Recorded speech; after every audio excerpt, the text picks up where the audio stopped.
Hola gente. Elizabeth Bathory, la condesa sangrienta. El caso de este personaje resulta verdaderamente interesante para la historia del crimen en serie, partiendo en un principio del hecho que sea una de las pocas mujeres que haya asesinado de una manera tan cruel a cerca de 650 niñas. Además de una perversión sádica y sexual, la condesa Elizabeth Bathory sentía especial atracción por la sangre, y no solo se contentaba de beberla, como es habitual en los llamados asesinos vampíricos, sino que se banaba en ella con el fin de impedir que su piel envejeciese al paso de los años. Nace en 1560 en el seno de una de las más ricas familias húngaras. Si bien pertenecía a la más ilustre y distinguida aristocracia, siendo su primo primer ministro de Hungría, y su tío rey de Polonia, también existen antecedentes esotéricos entre los miembros de su familia, como pueden ser un tío adorador de Satán y otros familiares adeptos a la magia negra o la alquimia, entre los que se puede contar a la propia Bathory, ya que desde su infancia había sido influida por las enseñanzas de una nodriza que se dedicaba a las prácticas brujeriles.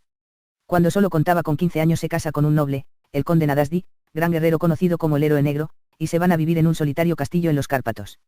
El conde no tarda en ser reclamado en una batalla, por lo que se ve obligado a dejar sola a Elizabeth por un tiempo.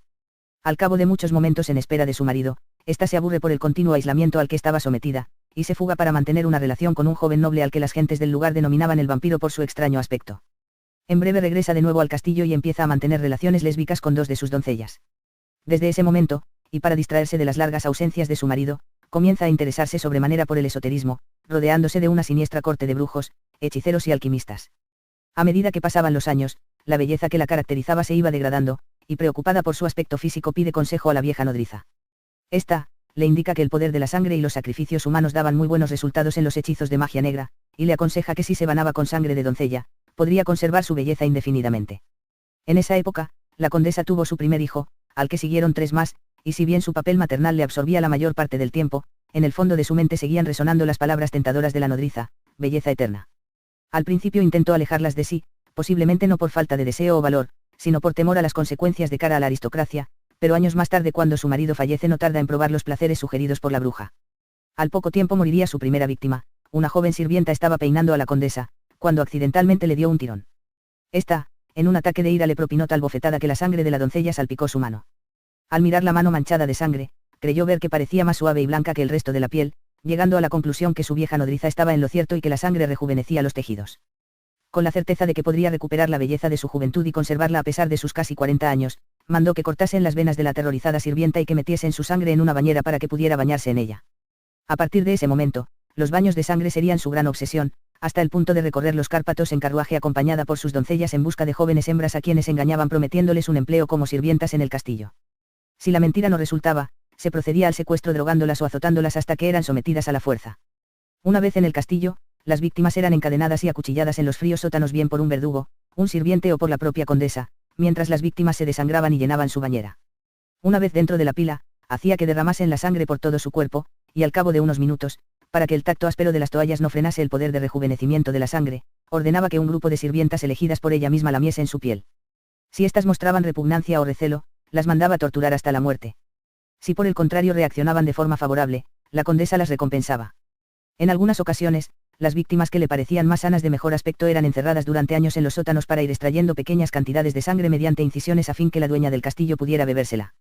Por otro lado, las calaveras y los huesos eran también aprovechados por los hechiceros del castillo, convencidos que solo un sacrificio humano podía dar buenos resultados para realizar sus experimentos alquímicos. Durante 11 años, los campesinos aterrados veían el carruaje negro con el emblema de la condesa Bathory rastrear el pueblo en busca de jóvenes, que desaparecían misteriosamente dentro del castillo y que nunca volvían a salir. Los cuerpos sin vida eran sepultados en las inmediaciones del castillo, hasta que finalmente, sea por pereza o descuido, tan solo los arrojaban al campo para que las alimañas acabasen con ellos. Algunos aldeanos no las tenían todas consigo por los gritos estremecedores que se oían salir del lugar, y se empezaron a extender rumores por todo el pueblo de que algo raro sucedía en el castillo. Finalmente estos pueblerinos empiezan a rondar por las inmediaciones, en donde se encuentran con los restos de más de una docena de cuerpos sin vida. Estos armaron una revuelta insistiendo que el castillo estaba maldito y era además una residencia de vampiros, quejándose ante el propio soberano. Atacar a una familia de poder en esa época era algo verdaderamente difícil, y sobre todo si como en este caso, el acusado además de ser una persona distinguida entre la nobleza tenía amigos igual de poderosos por todas partes.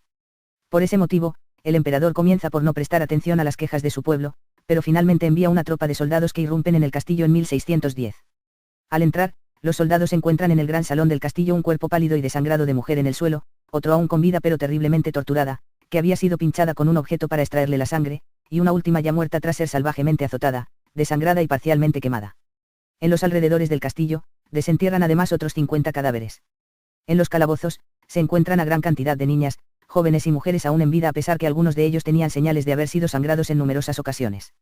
Una vez estos liberados, sorprenden a la condesa y a algunos de sus brujos en una de las habitaciones del castillo en medio de uno de estos sangrientos rituales. Rápidamente son detenidos y conducidos a la prisión más cercana. Los crímenes sádicos de Bathory habían durado aproximadamente 10 años. En el juicio, sobraban pruebas para condenar a Elizabeth Bathory culpable de los múltiples crímenes cometidos, pues no solo se habían encontrado 80 cadáveres sino que los guardias estaban de testigos para declarar que la habían visto matar con sus propios ojos. Esta confesaría haber asesinado junto con sus hechiceros y verdugos, a más de 600 jóvenes y haberse bañado en ese fluido cálido y viscoso a fin de conservar su hermosura y lozanía. Le seducía el olor de la muerte, la tortura y las orgías lesbianas. Decía que todo lo mencionado poseía un siniestro perfume. Sus cómplices fueron condenados culpables, unos decapitados y otros quemados en la hoguera. Bathory, aún contando con el privilegio de pertenecer a la nobleza y ser amiga personal del rey húngaro, fue condenada por este mismo a una muerte lenta. La emparedaron en el dormitorio de su castillo, dejándole una pequeña ranura por la cual le daban algunos desperdicios como comida y un poco de agua. Murió a los 4 años de permanecer en esa tumba, sin intentar comunicarse con nadie ni pronunciar la mínima palabra. Fue una especie de suicidio, de repente dejó de tocar alimento alguno y fallece en 1614 cuando contaba con 54 años.